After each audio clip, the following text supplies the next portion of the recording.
পুরের কালীগঞ্জ উপজেলার দক্ষিণ রাজানগর এলাকা পিছনে চুয়ারি খোলা।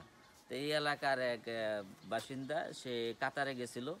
বাইজিৎ হোসেন আমার সামনে আছে। এই বাইজিৎ হোসেনের প্রায় 7 লক্ষ টাকা ক্ষতি সাধন করছে এই একই গ্রামের লোক। বিদেশে ভালো চাকরির প্রলোভন দেখায় টাকাটি নিয়ে গেছিল।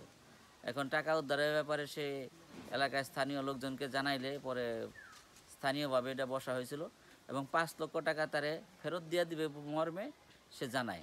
তো এই পুরা লোকটার নাম ঠিকানা আমরা জানবো বাইজিদের কাছ থেকে। এলাকাবাসী এই ঘটনাটা জানে। আসুন আমরা ঘুরে আসি এই এলাকা থেকে। তোমার নাম কও? আসসালামু আলাইকুম, আমার নাম মোহাম্মদ বাইজিৎ হোসেন শিফাত। আমাকে প্রবন্ধ দেখে অনেক টাকার দেখায় বলছিল যে 1.5 লাখ টাকা 2 লাখ টাকা বেতন এরকম বলে আমার দেশে বাইরে নিয়েছিল। নেওয়ার পরে আমাকে 3 মাস 3.5 মাসের মতন এরকম জায়গায় ফেলা দিয়েছে। কোন দেশে নিয়েছিল? কাতারে। কাতার তো অনেক উন্নত রাষ্ট্র। জি ওইখানে আমাকে রাখছিল 3.5 মাসের মতো। ওইখানে খানা দানার এমনিতে খুব কষ্ট ছিল। কোন শহরে রাখছিল তোমার? দোহা, হোম সাইড, মি সাইড? না, আমি ছিলাম সানাইয়া 15 নম্বরে। সানাইয়া ইন্ডাস্ট্রিয়াল এরিয়ায় নিয়ে গেছে। জি ইন্ডাস্ট্রিয়াল এরিয়া। তো এইখানে ছিলাম থাকার পরে এটা আবার হয়েছিল কি, মেম্বার চেয়ারম্যান যারা আছে ওরা নালিশ করে আমি প্রথমেই ওর ব্যাড সাইডটা পাই গেছিলাম। ওই আমার ভুয়া মেডিকেল করাইছিল। তখন আমি যেতে চাইছিলাম না, যে ওই এমনি আমার 2 নম্বরই করতেছে ওইখানে কি না কি হয়। পরে ভয়ে কাজ করছিল। পরে ওই একটা বিশেষ সালিশের মধ্যে ওরা বলছিল যে যাওয়ার জন্য। মোট টাকা কত নিছে? মোট টাকা 7 লাখ 20 মতো পড়ে গেছে আর কি সর্বমোট। এই কাতার যাওয়ার কথা? জি ভালো কোম্পানি চাকরি? ভালো কোম্পানির কথা বলছি। দিছিল কোন কোম্পানিতে? আমার কোম্পানি দিছিল না, কোম্পানি না, জাস্ট এক জায়গায় নিয়ে রেখে দিছিল। তো তোমার যে জায়গায় নিছে ওটা তো কাতারের অনেক বড় ইন্ডাস্ট্রিয়াল এরিয়া। হ্যাঁ। কি নাম বলে? সানাইয়া না? সানাইয়া 15 নম্বর। সানাইয়া ইন্ডাস্ট্রিয়াল এরিয়া। যাই হোক, ওখানে ও কি টাকা ফেরত দিছে কিছু? না, ওই বিশাল সালিশের মধ্যে আমি যখন দেশে আসছিলাম তখন ওই সালিশ বসছিল। বসার পরে বলছিল যে 5 লাখ টাকা সবাই মিলে মেম্বার চেয়ারম্যান যারা আছে সব বস্তু ছিল। হ্যাঁ, 5 লাখ টাকা ব্যাক দিয়ে দিবে। তখন বলার কথা বলছিল 1 মাস সময় দিছিল আর কি। 1 মাস সময় দেওয়ার এর আগেই 1 মাস হওয়ার আগেই বাড়ি থেকে পলাতক, এখন বাড়িতে নেই।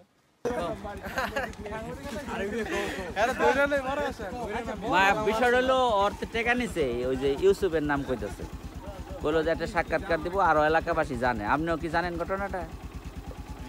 ওই যে টাকা নিছে বিদেশ পাঠানোর কথা, ফেরত দেয় না, জানেন? কি নাম আপনার? হ্যাঁ জানে তো। 2-4 কথা কোন। এরপর বিচার সালিশ হয়েছিল বলে আর 2-1 এখন বলে চূড়ান্ত পর্যায়ে আছে বিচারটা। কেমনে কি করবেন বুঝাই এখন? আমি এলাকার মধ্যে আপনিও তো একজন, এখানে তো আমার মতামত কি হচ্ছে? টেয়াটা কেমনে জানা যায়? এটা মতামত মেম্বার সাহেব নিব, আমি তো নিতে পারবো না কিছু, বুঝছেন না? মতামত তো আমি বিচার আইমু, আমার যদি ডাকে আমি আইমু। হ্যাঁ ইনশাল্লাহ আইসেন। ওরা কইছে। আর ইউটিউব চ্যানেল আছে, আমরা ইউটিউব সাবস্ক্রাইব করছে, তোরা এলাকার লোকজনের সাক্ষাৎকার নিতেছি। তা আপনার এটা বিষয়ে যদি কিছু বলেন।